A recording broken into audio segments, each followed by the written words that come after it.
यश, आरोग्य आणि शांती ही आपल्या जीवनातली खरी सुख शांती. आपल्या जीवनात मेन शारीरिक स्वास्थ्य मेन. शारीरिक स्वास्थ्य असलं तर सगळं मिळेल. भजे मिळन, कोरडई मिळन, सार भातही मिळन, सगळे गोड लागल. पण शारीरिक स्वास्थ्यच नसलं तर काहीच मिळणार नाही. आणि 3 प्रकारच्या बाधा आहे. दैविक बाधा, पितरांची बाधा आणि आसुरी शक्तीची बाधा. तुझा आहे तुझं कशी तरी तू जागा चुकलास हे आपल्या जवळच आहे. काय कोणाला विचारायची गरज.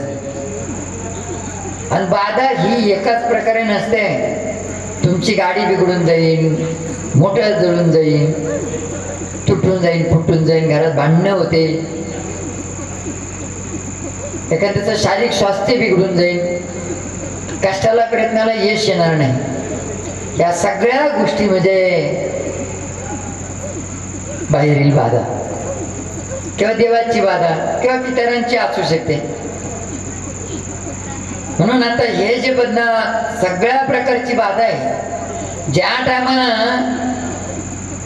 तुम्हाला 2 घास सुखात खाऊ देत नाही, माणसं पुढं पडू देत नाही, तुमची प्रगती होऊ देत नाही ना, त्या टायमाला दवाखाना करून आराम वाटत नाही.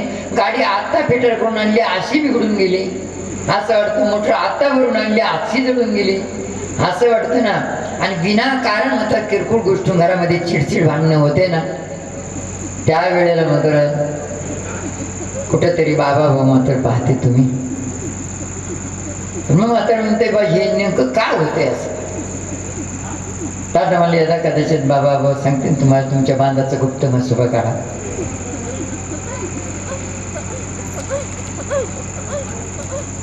पैसे जवळ आले घर घ्यायचं तर मध्येच काहीतरी उठून उभं राहतं. पैसे जवळ आले गाडी घ्यायची तर मध्येच काहीतरी उठून उभं राहतं. पैसे जवळ आले दुसऱ्याचं देणं घेणं करायचं तर मध्येच काहीतरी उठून उभं राहतं. मग अशा वेळी आपण इतकं परेशानीत होऊन जातं. ना विलाजाने मात्र बाबा भावाला विचारावंच लागतं. पण जन्म देणारी आई वडील आणि देवाशिवाय आपलं कोणी नाही. ही गोष्ट मात्र ते काल सत्य आहे. आई वडील आणि देवाशिवाय आपलं कोणी नाही.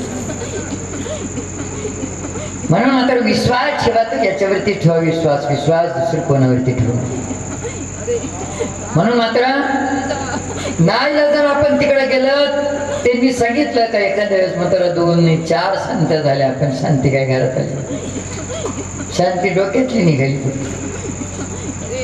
तुम्हाला आजच्या 5व्या दिवसाचं मार्गदर्शन अशा पद्धतीनं सांगणार आहे का जोपर्यंत चंद्र आणि सूर्य आहे तोपर्यंत मात्र हे मार्गदर्शन तुम्हाला तुमच्या पिढीसाठी आणि हा जनतेला मात्र उपयोगी पडेल. आम्ही असू अथवा नसू. म्हणून मात्र फुकट नाही ते वाक्य लिहून ठेवलं का तुझं आहे तुझं पैसे करी तू जागा चुकलं. फक्त देवाने पाऊस पाडायचं तंत्र त्यांनी त्याच्याकडे ठेवलं. फक्त पाऊस पाडायचं तंत्र म्हणजे पाऊस पाडायचं. हे जर पाऊस पाडायचं जर आपल्याकडे दिलं असतं तर आपण शेजारच्या ठिकाणीच आणून दिले असते. परंतु तेवढंच फक्त देवाने त्यांच्याकडे ठेवलं. बाकीच्या सगळ्या गोष्टी मात्र आपल्याकडे. म्हणून ही गोष्ट तुम्हाला सांगणार तुम्हाला कळलं पाहिजे. हे कीर्तन नाही, प्रवचन नाही, मार्गदर्शन. चित्त देऊन तुम्ही ऐकलं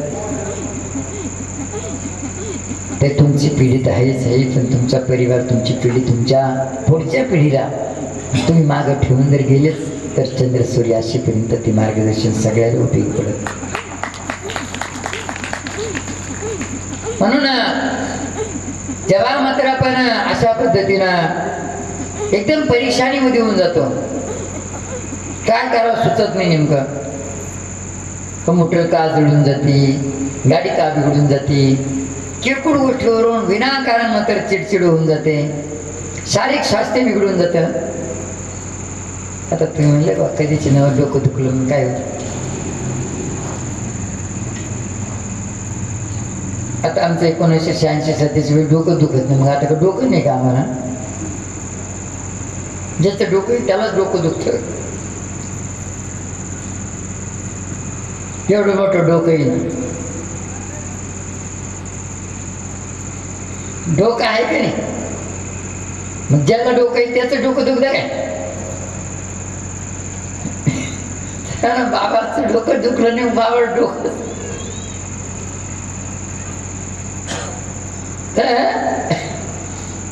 डोकं आहे पण डोक्यात एकच आहे, देवभक्त. आपल्या डोक्यात सगळी खिचडीची डोकं. म्हणून याच्या करता तुम्हाला सहज मात्र ही विधी मार्गावर सांगून टाकतो. कुठलीही गोष्ट सूर्योदय उगल्यापासून तर 10:30च्या आतमध्ये जी घटना घडल ना, कुठलीही घटना घडल, मोटर जळून जाईल, गाडी बिघडून जाईल, काही उगल्यापासून तर 10:30च्या आतमध्ये सकाळी जी काही घटना घडल ना ती दैविक बाधा समजायची. मग मोटर जळून जाऊ, गाडी बिघडल, चिडचिड होईल, अपयश येईल, एखादा राग भरून निघून जाईल, तर काही घटना घडू द्या, सकाळी सूर्योदय उगल्यापासून तर 10:30च्या आतमध्ये जी घटना घडेल ना ती दैविक बाधा.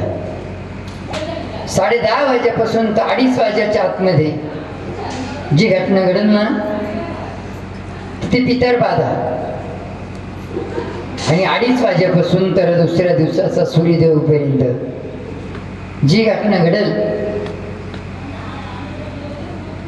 ती आसुरी शक्तीची बाधा.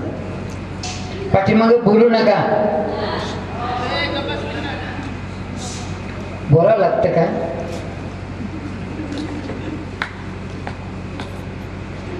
काम करताना बोलल्यावर लवकर काम उरकत वाटतं.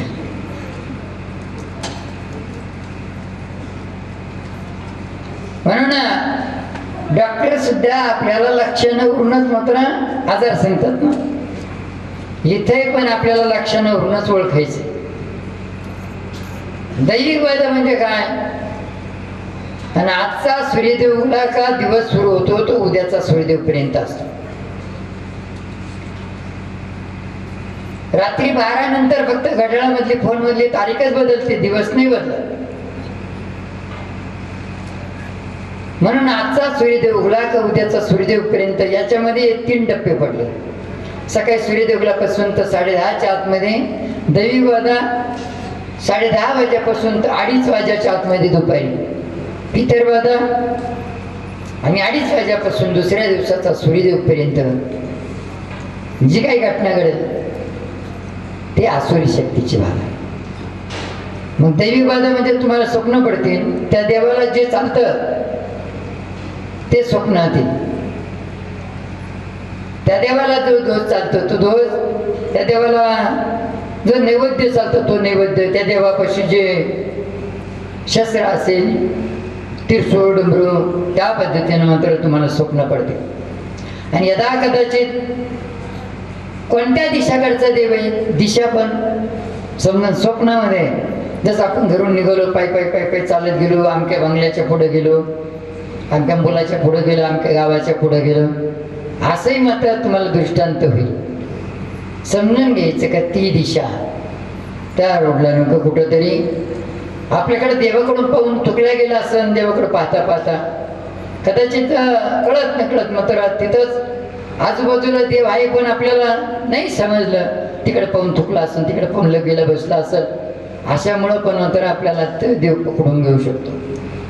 600 ते 700 फुटाच्या अंतरात आपण जर देवाकडे पाहून थुकलो ना तर देव आपल्याला पकडून घेतो. म्हणून मात्र मग तुम्हाला जे स्वप्न पडते असं स्वप्नांचा उलगडा जेव्हा तुम्ही सांगणार ना त्या टायमाला होईल. आणि मग मात्र त्या पद्धतीनं तुम्हाला काही पूजाविधी सांगून निश्चित मात्र ती दोषबाधा दूर होऊ शकते. 10:30 वाजेपासून तर 2:30 वाजेच्या आतमध्ये जी घटना घडल ती पितर बाधा. पितर बाधा म्हणजे आपलेच पितर नाही, कुठले पितर. ही गोष्ट मात्र तुम्हाला सगळ्यांना आम्ही प्रत्येक वेळेस सांगत असतो का आपल्याकडून कधी काय चूक होते. ज्या टायमाला अंतविधीला शमशान भूमीपर्यंत मात्र घेऊन जातात ना त्या ठिकाणी मध्य सेंटरमध्ये 20व्या काळात आणि तिथं एक दगड असतो, त्या दगडावरती बिना मिठाचा भात मात्र ठेवतात. 20व्याचा दगड, 20व्याचा दगड तुला मीन असतो. पुन्हा मात्र तिथं घागर फोडलेला, पाणी दिलेला, दगडच लागतो का नाही? ती पाठीमागून घागर सोडली तर तोही दगड, दसक्रिया दिला, तिळांजली दिलेला दगड, तोही दगडच काय. परंतु हे तिन्ही दगड जे आहे ते खूप महत्वाचे असतात. 20व्याचाच दगड काही अंतरावरती पुढे गेल्यानंतर तुम्ही तो दगड भात तिथंच ठेवला तर दगड उचलून नेऊन त्याच वरती मात्र घागर फोडू शकते आणि तोच घागर फोडलेला दगड तिळांजलीला वापरू शकते. आणि तेच दगड मात्र आपण आपल्या शेताच्या बांधाला कुठेही मात्र तो मांडू शकते. परंतु असं जर काही असलं तर मात्र हे कळत नाही. म्हणून मात्र या परिसरामध्ये आपल्याकडून कळत नाही काही चूक झाली तर ते मात्र आपल्याला पकडून नेते. मग त्या व्यक्तीला जी इच्छा असताना मात्र त्याचा मृत्यू झाला ना तर ती इच्छा आपल्या शरीराच्या साह्याने ती पूर्ण करून घेते. जोपर्यंत ती इच्छा पूर्ण होत नाही तोपर्यंत आपल्याला शारीरिक स्वास्थ्य लाभू देणार नाही. मग भांडणं होतील, अपयश येईल, शारीरिक स्वास्थ्य बिघडण, या गोष्टी मात्र असंच घडतात. मी आता याच्यावरतून तुम्हाला काही अनुभव सांगतो का. 24.5 वर्षाचा अनुभव आम्ही प्रत्येक वेळेस मात्र हा अनुभव सांगत असतो. 24.5 वर्ष झाले होते, लग्नाला गेले, वऱ्हाडाच्या गाडीमधून पडले, म्हणजे वऱ्हाडाची गाडी पलटी झाली, त्याला झाले 24.5 वर्ष. परंतु त्याच्या अगोदरची परिस्थिती पहा.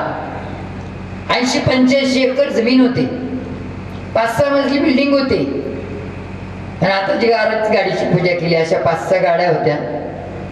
मोटरसायकली फक्त गडी म्हणजे त्यांच्याकडे काम करणारे, दुकानात काम करणारे, शेतीत काम करणारे, त्यांच्या गाडीवरती ड्रायव्हर काय त्यांच्याबरोबर राहणारे, अशा व्यक्तींसाठी फक्त मोटरसायकल होती. तो दादा कधी मोटरसायकल फिरला नाही. म्हणून मात्र गाडीतच त्यांच्या गावातलं प्रतिष्ठित व्यक्तीचं लग्न दुसऱ्या गावी गेलं. म्हणून मात्र त्यांना आमंत्रण दिलं. मधात मध असतं तोपर्यंत माशाच येत असतात. मधातलं मध संपलं तर माशा पोळीला सोडून देतात. आपल्याकडे आहे म्हणून लोक आपल्याकडे येते, नाही तर आपल्याकडे नसलं ना कोणी आपल्याला विचारणार नाही. हीच गोष्ट आहे. आपल्याकडे सगळं चांगलं आहे म्हणून लोक विचारतात. आपला एक डोळा गेला ना कोणी आपल्याजवळ उभं राहणार नाही, आपला एक हात गेला कोणी उभं राहणार नाही, आपला एक पाय गेला ना कोणी उभं राहणार नाही. कधी कधी विनोदात पण सांगतो आम्ही, एखाद्यानं तमुक खायचं सोडलं तरी ते म्हणतं त्याच्याकडे राहिले काय, आता तमुक खाणारे सुद्धा त्याच्याकडे जात नाही. मग त्या लग्नाला मात्र त्यांना आमंत्रण दिलं. ते म्हणलं त्यांच्या गाडीत जाण्यापेक्षा त्याच्याच गाडीत 2-3 शिटे टाकले आणि लग्नाला गेले. लग्न बिग्न झालं. आता तिथं काय केलं असं, चला उठा घ्या, हातपाय धुवून उपर टोपी टाकून घ्या. आणि हातपाय धुवायला गेले, हातपाय धुवून मळवड भरून उपर टोपी टाकून कुठं बसले, मंडपमध्ये येऊन बसले करून. तर त्या पद्धतीनं त्याच्या शेजारी एक माणूस बसलेला होता. आता त्याने पाहिलं असेल का नाही, आपण सहज मात्र आपण उपर टोपी टाकून जर समजा आपल्या शेजारी एखादा येऊन बसला तर सहज म्हणतो आपण त्याचं त्यानंच ओळखलं बा, त्याचं त्यानंच ओळखलं बा, आपल्या डोक्यात उपर टोपीने त्याचं त्यानंच ओळखलं असं. म्हणून मात्र जेव्हा नवरीला वाटं लावायचं त्या टायमाला कार्यावाला माणूस म्हणला दररोजच गाडीमध्ये फिरतो, आज चाल आमच्या बरोबर. त्यानं त्याची गाडी दुसरीकडे दिली. तो त्या लक्झरी बसच्या तोंडात बसला ड्रायव्हर जवळ. दैवयोगाने ती लक्झरी बस पलटी झाली. त्याला झाले 24.5 वर्ष. 24.5 वर्षाच्या कालावधीमध्ये भिकारी बनवून टाकलं. 80-85 एकर जमीन होती, ती जमीन गेली. 5-6 गाड्या होत्या, 4 व्हीलर, त्या गाड्या गेल्या, दुकानं गेले, 5-6 मजली बिल्डिंग होती, बिल्डिंग गेली. माणसाने गरिबीतून श्रीमंतीत जावा, पण श्रीमंतीतून गरिबीत येऊ नये बरं, काही लाजूरवाणी होतं. कारण की श्रीमंतीत असताना त्या टायमाला लय उघरू बोलत होतं. म्हणून मात्र श्रीमंतीतून मात्र तो माणूस गरिबीत आला. त्या टायमाला जे माणसं त्याच्याकडे कामाला यायचे ना त्यांच्याकडे भाकरी मागायची. थोडी चप्पल घेतली तर फेकून द्यायची, पण याला आता चप्पल नाही, डोक्याला तेल नाही, अंगावरती कपडा नाही, अंगाच्या साबणीचा तर विषय नाही. इथं खायला भाकर मिळेना. जे त्यांच्याकडे कामाला यायचे त्यांच्याकडेच भाकर मागायचं. 24.5 वर्ष झाल्या आथरुणात लोळत होता. बाबान बुवान डॉक्टर सगळं करून पाहिलं. एक दिवस सहज मात्र आमच्याकडे आले ना, आम्हाला म्हणले महाराज जीव जाताय जाईना, हे दुःखही पावा ना. आणि एक असा प्रसंग की जे लोक आमच्याकडे कामाला यायचे त्यांच्याकडे पोटासाठी भाकर मागतोय, नकोय, जीवनच नकोय, तुम्ही काहीतरी पर्याय सांगा. आता आपण काय पर्याय सांगायचं नेमकं? बाबान बुवान सगळे डॉक्टर बिक्टर सगळे पाहिले, पण आम्ही सहज हे पण परमेश्वराला तोंडातले दात दक्षिणा म्हणून दिले. ह्या तोंडातला निघालेला शब्द एक निघ सत्यच होईल म्हणून मात्र सहजरित्या म्हणलं आम्ही. नेमकं झालं कस का? ते म्हणले लग्नाला गेलं, तिकडून आलं, वराड्याची गाडी पलटी झाली, तिरड झाली, त्याला झाली 24 वर्ष. आम्ही म्हणलं लग्नाची तारीख घेऊन या. मग लग्नाची तारीख आणायला गेली, त्याचं लग्न झालं त्याच्या घरी. आता 24 वर्षाच्या कालावधीमध्ये घासण्या काही सोप्या आल्या नाही. आता त्या लोखंडाच्या केसाच्या घासण्या आल्या, ते घसून घसून भांडे पातळ होऊन गेली. एकडचे ते तारीख गेली, एकड सापडलं तारीख, एकड सापडला महिना, एकड सापडलं वर्ष. आणलं जोडजाड करून. आता जोडजाड करून आणलं, ती तारीख पाहिली, ती तारीख लग्नाची नव्हती, लग्नाची तारीखच नव्हती. म्हणून असा प्रकार घडला. आता इथं काय लग्न एकूण तिकून जमाना जमले, एकूण तिकून. आता जर समजा जमलं ना, आता साखरपुडा केला, 6 महिन्यानंतर टाळी लावायची म्हणल्यावर ना कोणी बोटं घालू आणखी, म्हणजे झालं. त्याच्यापेक्षा गुरुजी म्हणले काय होत नाही, घ्या करून पाहू, पुढं जर समजा का तुटलं ताटलं तर मग शांती सुट्टी सांगू, नाही तर बांधाचं गुप्त मग सोबा काढायला सांगू. आज घेतलं लावून, ती लग्नाची तारीख नव्हती. त्या तिथीवरती त्यांना सांगितलं यांना स्वतः घेऊन जा तिथं. आता 24 वर्षाच्या कालावधीमध्ये किती बदल झाला असेल तिथं का बघ. पण एवढं तर झालं असं, घर नसेल तर घर असं घर झालं असं, झाडं नसेल झाडं झाली असं 24 वर्षाच्या कालावधी. पण गावाच्या पुढं का गावाच्या मागं, पुलाच्या पुढं का पुलाच्या मागं, कमीत कमी हे तर म्हणते असं का नाही. ज्या दिशेकडून रस्त्याच्या खालतून का रस्त्याच्या वरतून गाडी पलटी झाली. मग अशा पद्धतीनं मात्र ते करून. आणि दुसरी गोष्ट येईल तर तिथं मात्र त्यांना पाणी शेंदूर घेऊन जायला सांगितलं, एक टोपी एक उपरणं घेऊन जायला सांगितलं, आणि त्यामध्ये भाजी भाकरीचं नैवेद्य घेऊन जायला सांगितलं. तिथं त्यांनी सांगितलं वरल्यांच्या बाजूनं का खाल्ल्यांच्या बाजूनं गाडी पलटी झाली असून तिथं ना एक वरणी काळा दगड, त्याला आंघोळ घालून शेंदूर लावा, आणि त्याच्यावरती मात्र एक टोपी उपरणं ठेवून द्या, भाजी भाकरीचं नैवेद्य ठेवून द्या, आणि सगळं या बाबाच्या हातानंच करून घ्या, डोकं टिकून दर्शन का. एवढंच केलं आणि त्यांनी ठेवून गेलं. जेव्हा आमच्याकडे आले म्हणले महाराज खूप बाबा पाहिले म्हणे आम्ही. सांगा बाबा पाहिले, डॉक्टर पाहिले, सगळं पाहिलं, तुमच्या तर अंगात आलं आणि तुम्ही कसं काय सांगितलं. म्हणलं आमची गुप्त हवा होती. आता याला काही गुप्त हवाची येऊ द्यावं लागेल काय. हे तुझं आहे, तुझं पैसे परी तू जागा चुकला अशी.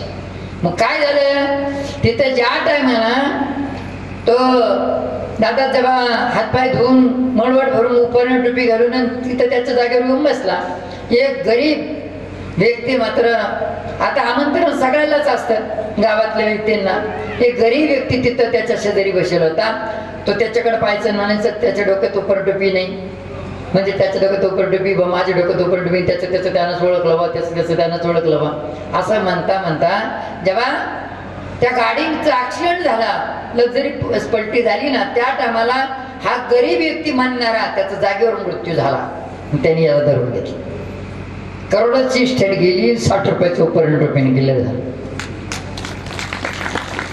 ही गोष्ट तुमच्याकडे आहे म्हणून मात्र कोणाला न विचारता पुन्हा एक अनुभव मात्र सांगता. असे असंख्य अनुभव आहे. फक्त मात्र आपल्याला शेंडे कतरायचे फक्त पुढच्या टप्प्यात. आज मात्र शारीरिक स्वास्थ्याचे विधी नाही सांगणार तुम्हाला. फक्त आज फक्त पीडा काय असते याच्याबद्दल सांगणार. आता एक 10-12 वर्षाचा मुलगा होता, एक अनुभव, मिलिटरी मॅनचा मुलगा होता 10-12 वर्षाचा. आम्ही 4:30ला साधनगराकडे बसेल होतो. जेव्हा ते 5:30 पावणे 6ला आले, म्हणजे त्या मुलाला 6-7 महिन्यापासून दवाखान्यात ॲडमिट होतं. 6-7 महिन्यानंतर डॉक्टरनं घरी काढून दिलं, सांगितलं खाऊ पिऊ घाला. त्यावेळेला ते शिवटिकडीवरती घेऊन आले ना, आम्ही तिकडून आलं 5:30-6:15 आणि मग आम्ही त्या आपल्या भैरव बाबांच्या मंदिराच्या समोर आलो. सगळे जवळजवळ 5-50 माणसं होते आमच्या समोर. साधनगराच्या समोर बसवलं होतं मार्ग. ओगावचे तर बरेच 10-12 जण होते ओगावचे. तर जेव्हा आम्ही आरतीला येत होतो, आरतीचा टाइम झाला होता, त्या टायमाला ते आमच्या कानाजवळ तोंड म्हणले, महाराज मी मिलिटरीने माझ्या मुलाला 6-7 महिने दवाखान्यात राहून सुद्धा डॉक्टरने काढून दिलं, तर तुम्ही काहीतरी सांग. आता मिलिटरी मॅन म्हणले होते तुम्ही देशाची सेवा करते, आम्ही पण जनतेची सेवा करतो असं म्हणून तिथूनच मागं वळलो. म्हणून सगळेचे सगळे लोक आमच्या मागं वळले.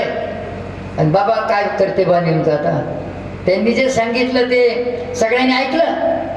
नेमकं बाबा काय करते बा, मग बाबाच्या अंगात बिंगात येतं का काय.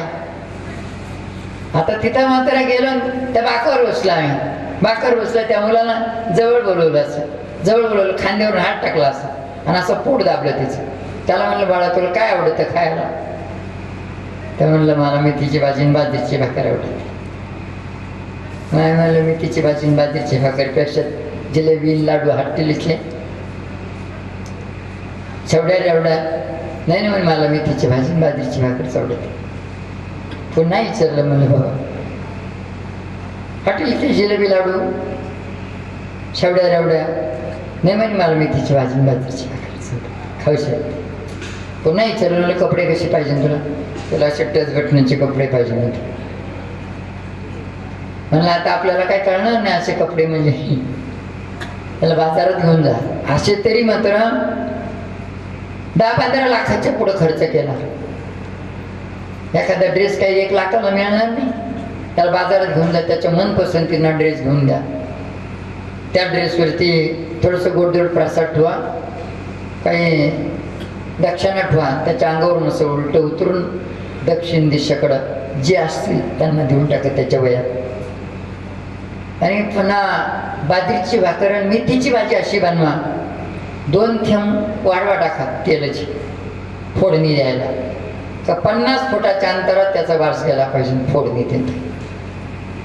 आणि ती भाजी आणि बाजरीची भाकर त्याला पाहू द्या बरं दृष्टीनं, त्याच्या अंगावरून असं उलटून घ्या, दक्षिण दिशेकडे ठेवून द्या. बस एवढाच पर्याय केला आणि ती बाळणी ठेवून द्या. म्हणजे इतक्या सोपे सोपे उपाय आहे का ते आपण सहजरित्या करू शकतो. जी वस्तू खाऊशी वाटते ना ती वस्तू ती मात्र असं उतरून बाबा देते ना. आता आपल्याकडेच मात्र अनुभव काही गोष्टी.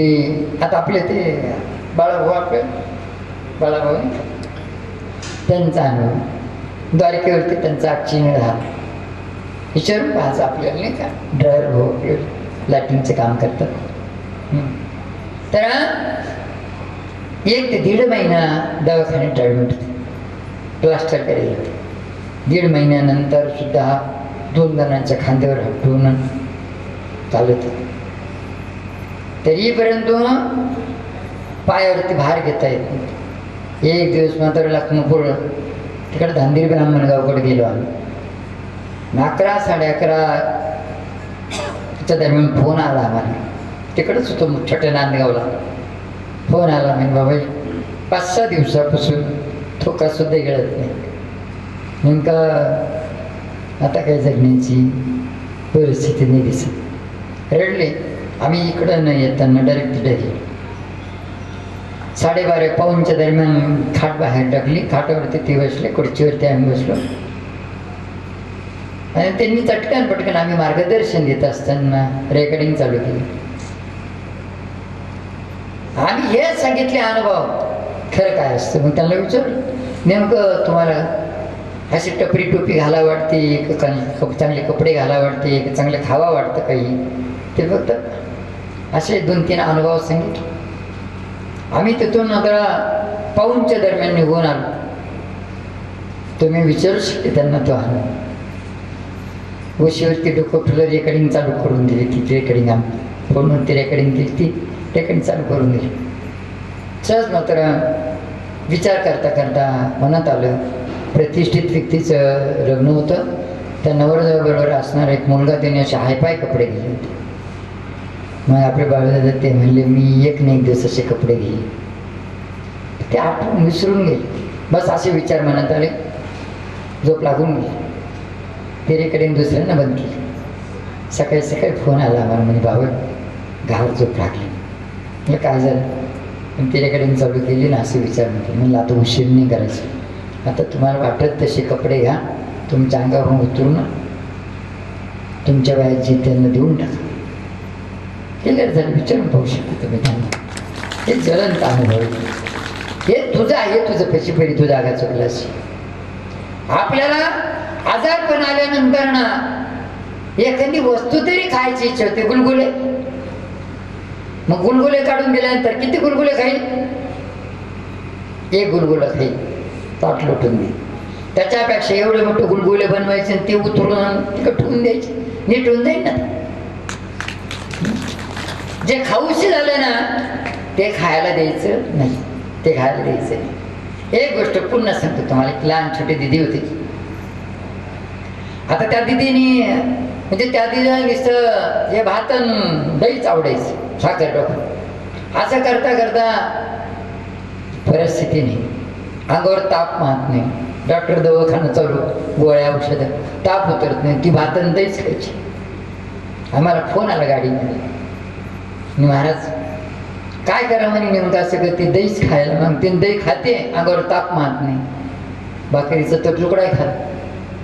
सत्य अनुभवी, व्यासपीठवरती खोटं नाही बोलायचं. हे त्यांना सांगितलं, म्हणलं भाई ती दही ते ना ती नको देऊ, फक्त ते तिच्या अंगावरून उतरून दक्षिण दिशेकडे ठेवून दे. म्हणे दक्षिण दिशेकडे घर आहे, लोक काय म्हणते. म्हणलं एक काम कर, ते उतरून उलट आणि तुळशीजवळ ठेव, तुझ्या वट्ट्या पैसे खाली तुळशीजवळ. तिकडे जरी घर असले तर तुळशीजवळ ठेव. आता ते उतरून असं उलट उतरून तुळशी पैसे ठेवलं, तिकडे कुत्र्या वाटी चाटीत होतं, दिसतं वाटी चाटीत होतं. ते इकडे भाकर मागितली तिला लावी. हे तुझं आहे, तुझं कशी तरी तू जागा चुकलास. फक्त विचारा, ज्याची तब्येत बिघडली त्याला विचार तुला काय आवडत. जे आवडत ना ती वापरण्याची वस्तू असू द्या, कपडे असो, टोपी असो किंवा खाण्यापिण्याचे पदार्थ असो, ते द्यायचंच नाही. ते मात्र ह्या पद्धतीनं ठेवून. आता एक अनुभव घेतला, अनुभव आपल्या तुषार भाऊचा, यमगर तुषार भाऊ, तेवढा अनुभव समोर पुढे जाऊ. आता त्या दादांची परिस्थिती काय होती, तेव्हा 10-15 वर्षाचा असं त्याचं वय. तर असं डायरेक्ट दोन्ही हात पायावरती पांगलं चालायचं. किती घाण जागा असू द्या, आता शेवटी कुठे नव्हती का आपल्या पोमनरवाडीची, किती घाण जागा असू द्या. असं 3 बहिणी आणि 3 बहिणीच्या पाठीवरती. तर 19.5 लाखाच्या पुढे खर्च केला, पैसे फिटाणं म्हणून दुसऱ्या तिकडे साल धरून घेतला. 2 शाळा होत्या, बैल होता. अशा पद्धतीने ती बी दुसऱ्या तिकडे पैसे फेडायला जायचे, तर तिथंच साल धरून घेतलं, तिथंच शेळ्या 2 आणि 3 गोमाता. तर इथं आलं तर मन टेकत नव्हतं, म्हणून आता त्यांच्या नाथ्यानं मामा लागते वाटतं वळवळ. त्यांनी सांगितलं का जा म्हणे तिथं बाबांकडं, आज ना उद्या रात्री बेरात्री कवय बाबा भेटेल. मग तयारी करून इकडं सेवेला आले. ते इथं सेवेला आले तर एक दिवस 3, 3:30, 4च्या दरम्यान आम्ही निघालो बाहेर. आणि असं बसेल होतो, 5-25 लोक आमच्या समोर होते, 2 बाप बेटे आमच्या समोर बसेल होते. त्यांना एक सहज सांगितलं, म्हणलं दादा एक काम करा, थोडंसं बाजूला जा म्हणून. ते आपली मोटरसायकल आहे ना, त्या मोटरसायकलपर्यंत ते दादा गेले, इकडे पाठ करून तिकडे तोंड करून उभे राहिले. त्याला विचारलं, म्हणलं दादा खरं सांग म्हणलं, नेमकं हे झालं कसं काय, तुझ्या पप्पाला नाही सांग. आता तो काहीतरी योगायोग राहत असतो, आम्ही काही डोळे बिळे झाकीत नाही आणि अंगात बघत हवा बिवा येत नाही आमच्या. तर ते सहज विचारलं, म्हणलं खरं सांग तुझ्या पप्पाला नाही सांगणार. म्हणलं नेमकं झालं कसं काय. तो पप्पाकडे पाहायचा आणि बोलायचा. पप्पा शेळे वेळेत होते आणि मी सायकल खेळत होतो, त्या आमच्या ठिकाणी सायकलून पडलो. म्हणलं तिथं कोणतं देवस्थान येतं. म्हणलं लहान मुलांची मसनगाई आहे, देवळा अंबाई, गारुडे बाबा, गवळी बाबा आहे आणि मस्सूबाई. मग आम्ही त्यांना बोलून घेतलं, म्हणजे दादा इकडे आजही तुम्ही विचारू शकते ते माणसं हयात आहे इकडे. म्हणलं मग आले ते. म्हणलं दादा तुमच्या परिसरात लहान मुलांची शमशानभूमी, मसोबा, गारुडे बाबा, देवळे बाबा, देवळा आंबा, गारुडे बाबा, गवळे बाबा म्हणे हया. मला एक काम करा, आता ही बोजेबाजी इथंच राहू द्या, फक्त तुम्ही इथून जा त्याला स्मशानभूमीमध्ये असे हात जोडून सांगा का बा काही चूक भूल झाली असेल तर माफ करा. त्या देवांना सगळ्याला म्हणा. स्मशानभूमीमध्ये हात जोडायला लागला ना, डॉक्टरनं सांगितलं तर 19.5 लाख रुपये खर्च करून हा मुलगा असंच चालू. आणि तिथं गेल्यानंतर फक्त स्मशानभूमीमध्ये हात जोडताना डायरेक्ट उभा राहून हात जोडले त्यांनी. तिथून तर आपल्या शिवटिकडीपासून आपल्या गणपती बाप्पापर्यंत त्यांचं घर, तेवढं घरी सुद्धा नाही गेले. तिथे हात जोडले पुन्हा तसला तसं झालं. तर इथं आल्यानंतर आम्हाला सांगितलं महाराज घरी नाही गेलो, पण आम्ही तिथे गेलो तर चमत्कार झाला. म्हणलं काय झालं? म्हणून डायरेक्ट असे हात जोडले. मग आता असं जोडले. म्हणलं आता काय करायचं? मग आता असं करा, म्हणलं गोळ्या, बिस्किट, चॉकलेट चमच्यामध्ये ठेवा, मसोबाची पूजा करायला ते दिलं. आज मात्र हे दादांनी आम्हाला सुंदर असे प्रश्न दिले. 2 मिनटात त्याचं पण उत्तर सांगणार तुम्हाला. तर मसोबाला कोंबडीचं अंड, ढेप, कडबा, झरमरी कपडा या पद्धतीनं त्यांना ते घेऊन जायला सांगितलं. तिला मसोबाचं शेंदर बिंदर लावून आंघोळ मिळालं, शेंदर बिंदर लावून त्या ठिकाणी ते अंड, कोंबडीचं अंड, हिरवा लिंबू, देव, कडबा, झरमरी कपडा असं पूजविधी करायचं दादाचं.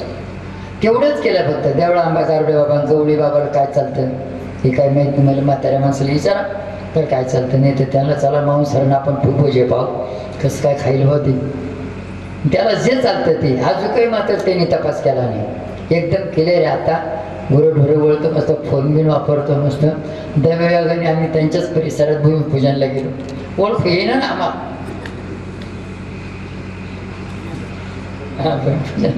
भूमिपूजनला गेलो तर तिला म्हणजे हे तुझं आहे, तुझं कशी करी तू जागा चुकला शकलं. म्हणून ही पितरबाधा, पितरबाधामध्ये मरते वेळेस त्याची जी इच्छा पूर्ण झाली ना, ती इच्छा पूर्ण करण्याकरता त्याला शरीर पाहिजे. म्हणून कुठल्याही साह्याने 5:30 नंतर 8:30च्या आतमध्ये जो जेवण करील ना, ज्याला प्रवासामध्ये किंवा कुठेही भूक लागली असताना जेवण करण्याच्या अगोदर त्याचा मृत्यू झाला ना, जो 5:30 नंतर 8:30च्या आतमध्ये जेवण करील ना, त्याच्या शरीरात शिवरण तो आत्मा आपली भूक भागवतो, त्याला सोडतच नाही. मग तो 6 वर्ष झाले मात्र माळा काढून टाकला त्यांनी. आणि तो आत्मा ज्या वृत्तीचा होता ना, तमूक खाणारा, हा तमूक खायला लागला. 6 महिने नाही, 6 वर्ष झाले तो आत्मा याच्या शिरला ना, तो दारू पिणारा होता. 6 वर्षाच्या माळी काढून टाकल्या दारू प्यायला लागले. म्हणून मात्र 5:30 नंतर 8:30च्या आतमध्ये मुलांनी अभ्यास करायचा नाही, पती पत्नीने एकत्र यायचं नाही, जेवण करायचं नाही, झोपायचं नाही. झोपेत ज्याचा मृत्यू झाला ना, त्याची झोप अपूर्ण राहते. 5:30 नंतर 8:30च्या आतमध्ये जो झोप होतो ना, त्याच्या शरीरात शिवरण तो ते आपली झोप पूर्ण करतो. मग काय काय म्हणतात, खाल्ले का फक्त झोपत यायचं. आमच्याकडे कधी कधी प्रश्न घेऊन येते, ते म्हणतात लई काम करायचं पहिला, आणि आता काय झालं काही नाही, नुसतं खातो झोपतोच, आता काय सांगावं. आम्ही जर म्हणलं बा याच्यात तो आत्मा शिरला तर ते म्हणशील बाबाला दिसला पुढं हा आत्मा. बरोबर. अगं ते आलं नाही म्हणशील, डोळे झाकले नाही, फाप हो केली, वाटलं. म्हणून मात्र त्याच्याकरता ही पितरबाधा 2:30 वाजल्यानंतर दुसऱ्या दिवसाचा सूर्यदेवपर्यंत ती आसुरी शक्तीची बाधा. आसुरी शक्तीची बाधा म्हणजे तुम्हाला स्वप्न पडते, मडके, गाडगे, पाणी, अग्नी, प्रेत, लाकडं हे स्वप्नात येते. मुंडके, मुंडक्याच्या माळा, केस मोकळे सोडलेले असं स्वप्नात येईल. असे स्वप्न पडले ना, शमशानभूमी, प्रेत, अग्नी, लाकडं, गाडगे, मडके, प्रेत, मुंडके मुंडके, केस मोकळे सोडले असे स्वप्न पडत असले की समजायचं काय, आसुरी शक्तीची बाधा. माणसं पोट पडू द्यायचं नाही, तुमची प्रगती होऊ द्यायची नाही, 2 घास चुकात तुम्हाला खाऊ द्यायचे नाही. बस. मग असं जर तुम्ही सांगितलं तर याच्यासाठी पर्याय काय? पण हे तिन्ही जे आहे ना, यामध्ये पर्याय एकच आहे, दिवसा मात्र कधीच झोपायचं नाही. दिवसा कधी झोपायचं. आता जर उन्हाचं तर मग आता लय उन्हाच पडलंय, पडत आहे, पंखा बिंखा लावून उन्हाचा आराम करावा, नाही तर गार सावली घाल. परंतु सूर्यनारायणाने वरदान दिलं, जो दिवसा झोपाल ना त्याला दुःख पीडा कधी सोडत नाही. आता तुझा जर म्हणते म्हणले मग रात्रपडी असले तर दिवसा झोपायच नाही, म्हणून मरायचं मग त्यांना रात्रपडी असले तर तिथे आराम खुर्चीवरची तक्क्या तुक्या आहे, मस्तपैकी तक्क्याला पाठ लावून द्यायची, तिथे काही गोळ्या घ्यावं लागेल झोपायच्या रात्रपडी असल्यावर. ध्यान अवस्थेन तद्गतेन मनसा पश्यन्ति यमयोगिना. तुम्ही ज्या टायमाला असं आराम खुर्चीवरती बसणार, तक्क्या तुक्या लावून बसणार नाही, ही ध्यान अवस्था आहे, ही ध्यान अवस्था आहे. म्हणून मात्र अशा स्थितीमध्ये जेव्हा या ध्यान अवस्थेमध्ये तुम्ही बसणार, तुम्हाला पुढचं भविष्य सुद्धा कळत, दृष्टांत होईल. म्हणून दिवसा जे झोपतील ना त्यांना दुःख पिढा सोडत नाही, दुःख पिढा सोडत नाही. आता किती काही असू द्या, आता आमचं बी लई वळवण राहते, पण दिवसा मात्र असं एकदम कोदडी बिदडी ताणून मिळून असं नाही झालं. असं आहे, पूजा पाठाला बसलं का असं डोकं खाली ठेवून देतो आम्ही, असं डोकं खाली ठेवून देतो आम्ही. बरोबर तेवढा कालावधी झाला 2-5 मिनिटाचा, चिंतन करता करता, जप करता करता बरोबर मात्र फ्रेश होऊन जाते. म्हणून मात्र अशा पद्धतीने फक्त एवढंच पाळा. आणि उद्याच्या दिवशी मात्र तुम्हाला झाली शास्त्राबद्दल मार्गदर्शन देऊ. आता 2च मिनिटांमध्ये सांगतो का दादांनी मी प्रश्न विचारला होता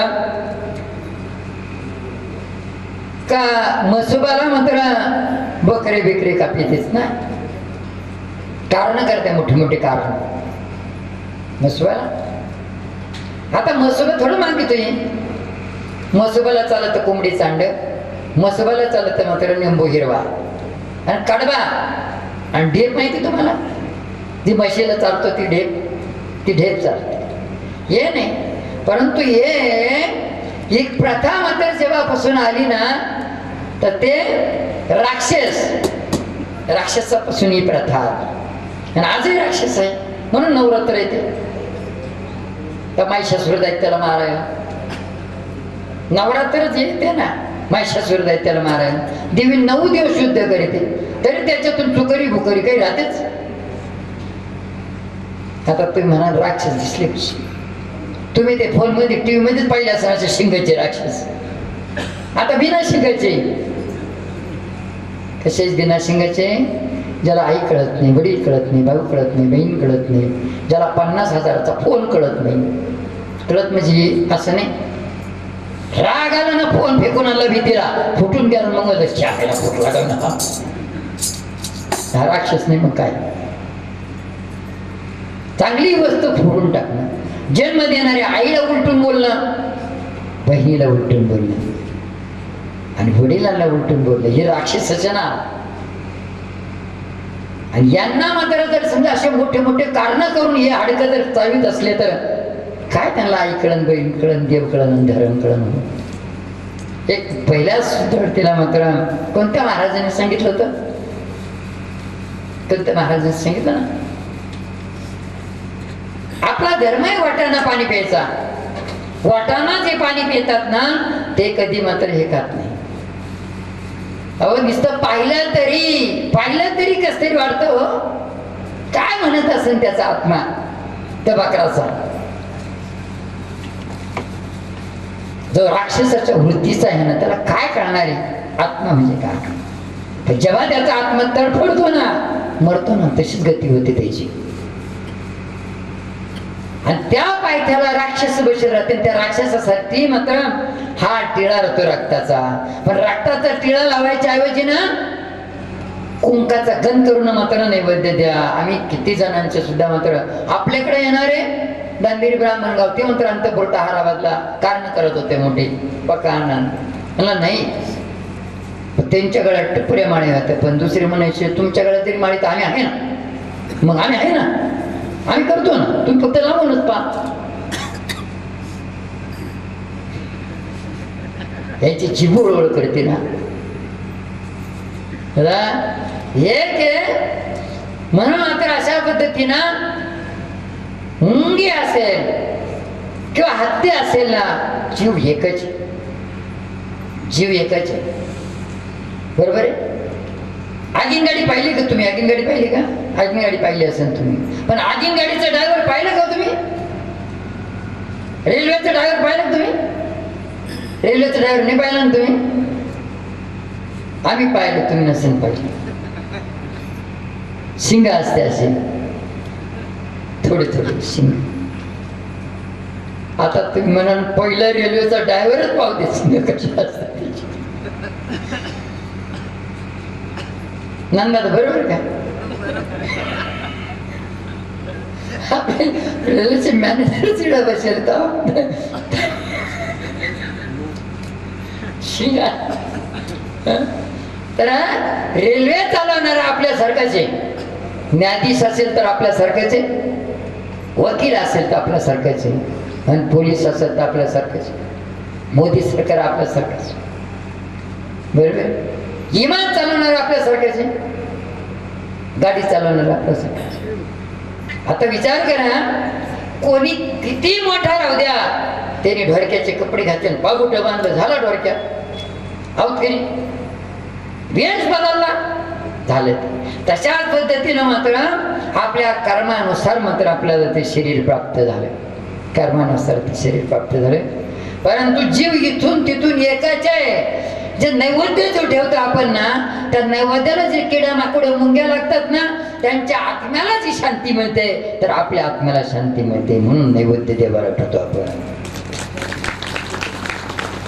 आणि अशा हाडकं फोडणारे मात्र हे कुत्र्याच्या जातीची, त्यांना कितीही मात्र जर म्हणलं ना, नाही वृत्ती बदलणार, नाही धर्म कळणार, नाही देव कळणार त्यांना. काय करणार आहे आई वडील देवन धर्म त्यांना? तर शेवटी शेवटी देव आठवण, शेवटी शेवटी देव आठवण देवापासून दूर होते. म्हणून ते नाही सांगत. म्हणून मात्र या पद्धतीनं निष्पाप जीवाची हत्या करून मात्र देवता खरंच प्रसन्न होतात का? नाही. कोणती देवता प्रसन्न होईल सांगा बरं? आपण मात्र मुंगी मारत नाही, पण आतापर्यंत मात्र देव दिसला, देव दिसला नाही. हे हाडचं फोडून देव दिसेल काय? परंतु एक आताच देवाची शक्ती, देव पाहायची गेलो ते देवच होऊन गेलो. पण माणूस नाही देव, माणसाचा स्वभाव देव आहे. म्हणून स्वभावात बदल करा, निश्चित तुम्हाला देव भेटेल. स्वभाव बदल करा तर देव भेटेल. पण स्वभाव जोपर्यंत बदल करत नाही तोपर्यंत मात्र किती पोशाख बदला, राजाचा पोशाखाने राजा होत नाही तो, देवाच्या पोशाखाने देव होत नाही तो. अंतकरण बदलावं लागतं तेव्हा. म्हणून कोण्याही जीवाचा न घडो मत्सर, कोण्याही जीवाला आपल्याकडून त्रास होता कामा नाही. आपल्याकडून जर दुसऱ्या जीवाला जर त्रास झाला तर आपल्याला त्रास देणारा सुद्धा कोणीतरी आहे, आपल्याला त्रास देणारा सुद्धा कोणीतरी आहे. हा विचार केला पाहिजे. आणि खरोखर सांगू तुम्हाला, जे कारण करते ना त्यांच्या पाठीमागे मोठी मोठी कारण होऊन जाते, महाकारण, पण त्यांना कळत नाही. मग इकडे कारण करायचे आणि तिकडे शांत करायचे. घर बदला, गाडी बदला, तालुका बदला, जिल्हा बदला, राष्ट्र बदला, सगळे बदलून बदलून जाम आहे सगळे. काय वरून शाबू दे, पण हातून मात्र पेढा आहे. गुप्त विचारा तुम्ही त्यांना, गुप्त अंगाचा त्रास, असे त्रास आहे का शेवटी शेवटी त्यांनाही मात्र टाळफाडावंच लागतं. ते जर डॉक्टरला सांगता येत नाही, आईला सांगता येत नाही, वडिलाला सांगता येत नाही. म्हणून अशा पद्धतीनं एक पूर्वीचा काळ होता तो, इथं मेन मुद्दा तुम्हाला सांगायचा. पूर्वीचा काळ होता का बळी देत होते, पूर्वीच्या काळी बळी देत होते, होमामध्ये सुद्धा बळी देत होते. ऋषीमुनी बसून आलो होतं. परंतु तिथं भगवान श्री प्रभूंनी मात्र त्याच्यामध्ये बदल केला. तिचे नारळ ना, नारळ मनुष्य बळी म्हणजे नारळ आहे ना, मनुष्य बळी म्हणजे नारळ. या नारळाला डोळे असतात, आतून डोळे असतात तिथं, हे मनुष्य बळी. एक बालकाचा बळी द्यायचा तरी नारळ, परंतु माता भगिनीला मात्र नारळ फोडण्याचा अधिकार नाही. म्हणून मात्र मनुष्य बळी करता, नर बळी करता नारळे. आणि याला बळी देतात होते, याला बळी देत होते बरं का, याला दसऱ्याला याल्याच्या ऐवजी मात्र डांगर आहे, याल्याच्या ऐवजी डांगर आहे. आणि कोंबडं बळी देत होते ना, कोंबड्याच्या ऐवजी लिंबू, कोंबड्याच्या ऐवजी लिंबू. म्हणून अशा पद्धतीनं लिंबू खापून फेकलं का जसं कोंबडच खापून. नारळ फोडलं प्रसाद खायला मिळत, नारळ फोडलं तर नरबळी. आणि डांगर जे आहे ना, असं एडापेडा असलं डांगर उतरून उलट उतरून ते फोडलं तर ते म्हशीचा बळी दिल्याचं. म्हणून अशा पद्धतीनं तर ही प्रथा तिथून बंद केली भगवान शिवप्रभू. एक नारकेल ऋषी होता, नारकेल. तर तो ऋषी त्या आश्रमाच्या वाटेच वळून मात्र भाविक चालले का त्यांच्या हातावरती पाणी टाकायचं अशी वंदुळी. आणि खरोखर आपल्या लग्न कार्याला जे गल्लास वगैरे ठेवते ना, पहिले गल्लास गुल्लास नव्हते. पहिले कार्यावाला माणूस ज्यांनी जेवण केलं ना, खरकाट्या हातानंच मात्र अशी वंजूळ धरायची, अशी वंजूळ लावायची आणि वरून पाणी टाकायचं. आता जर 50 गल्लास ठेवले ना, पुन्हा आरडाओरडा, निम्या लग्नात पुन्हा 50 आले, गेले गल्लास ते गायब. लग्नावाला येडा होऊन जातो. ते भांडे आले ना आयराचे, त्याच्यातले 2-4 तांबे गेले, 2-4 गेले त्याच्यातलेच गेले पाणी प्यायला. म्हणून मात्र त्या टायमाला नारकेल ऋषी ही सेवा करत होते आणि त्यांचा अंतकाळ निर्वाणाचा काळ जवळ आला आणि प्रत्यक्षात मात्र भगवान शिवप्रभू प्रगट झाले. आणि त्या टायमाला भगवान शिवप्रभू प्रगट झाले आणि मग म्हणले, माझी शेवटची इच्छा एवढीच आहे का मी गेल्यानंतर सुद्धा माझी सेवा ही चालत राहा. म्हणून मात्र त्या टायमाला ते ज्या जागेवरून उभं राहून पाणी टाकत होते ना, त्या जागेवरती नारळाचा वृक्ष उतरला, नारळाचं झाड. आणि एकदा यात्रेकरू आला, यात्रेकरू येण्याच्या अगोदर नारळ पडायचं खाली, मग ते मात्र फोडायचं, पाणी प्यायचं, नारळ बाजू टाकून द्यायचं, आपली यात्रा संपली. म्हणून मात्र नारळ का हे सोमवारच्या दिवशी कुठंच नारळ फोडायचं नाही, कोणत्याच देवाला फोडायचं नाही सोमवारच्या दिवशी. आणि माता भगिनीने नारळ फोडायचंच नाही.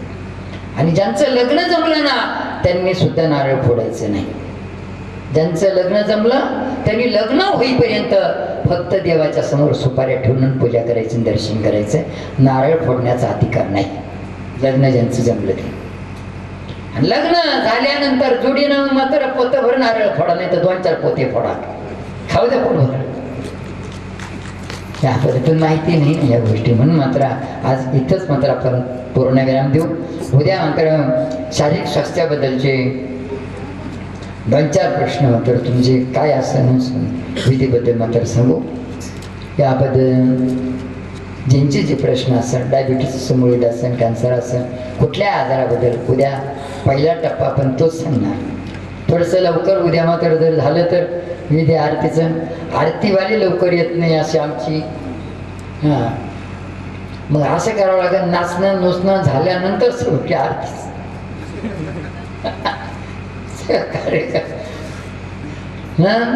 तर लावी सगळी ना, तर सगळ्यांना मात्र सांगून द्या का आरतीवाल्यांनी थोडंसं लवकर या. हां हां, नारळ ज्यांच्या पंक्तीचं नारळ, ज्यांनी जी जी सेवा केली त्या सेवेचं नारळ मात्र घेऊन जायचे. तेच नारळ मात्र खाली धरती मातेचा स्पर्श न करताना पश्चिमेकडून पूर्वेकडे करून जो फोटो राहील त्या फोटोच्या पाठीमागं मात्र ते नारळ बांधा. या बाजूला शेंडी नाही, या बाजूला शेंडी, खालच्या बाजूला मात्र अशा पद्धतीने फुलं ठेवून नारळ फोटोच्या पाठीमागून बांधा त्या पद्धतीनं. आणि फोटोला अगरबत्ती ओवाळा, फोटोला अगरबत्ती ओढत नारळ अगरबत्ती ओढ. कोणी कितीही विचित्र व्यक्ती आपल्याकडे आला तरी परंतु हे नारळ ती शक्ती त्याच करून घेईल तिची त्यांनी सोडलेली. मग ते आपल्या जनावरांवरती असेल, लेकरा बाळावरती असेल, आपल्या परिवारावरती असेल, शारीरिक स्वास्थ्यावरती असेल तर ती नारळ त्याच करून घेईल आणि 15 ते 20 मिनिटाने त्याच्याच पाठीमागं तिचीच पिढा सोडीन त्याच्या पाठीमागं. थंडीन ताप संगत येईल त्याला. 2-4 बोधडे तुमचे टाकावं लागलं मात्र फक्त खाली. आणि आता ह्या वर्षी सुविधा थोडीशी व्यवस्थित आहे मस्त. आता इथून जाऊन कबा जायचं कबा बांधायचं बा. आता तर गेल्याबरोबर पिशी टाकून द्या, वेळ मिळून तेव्हा बांधा, फक्त जमिनीचा स्पर्श करून चटकन पटकन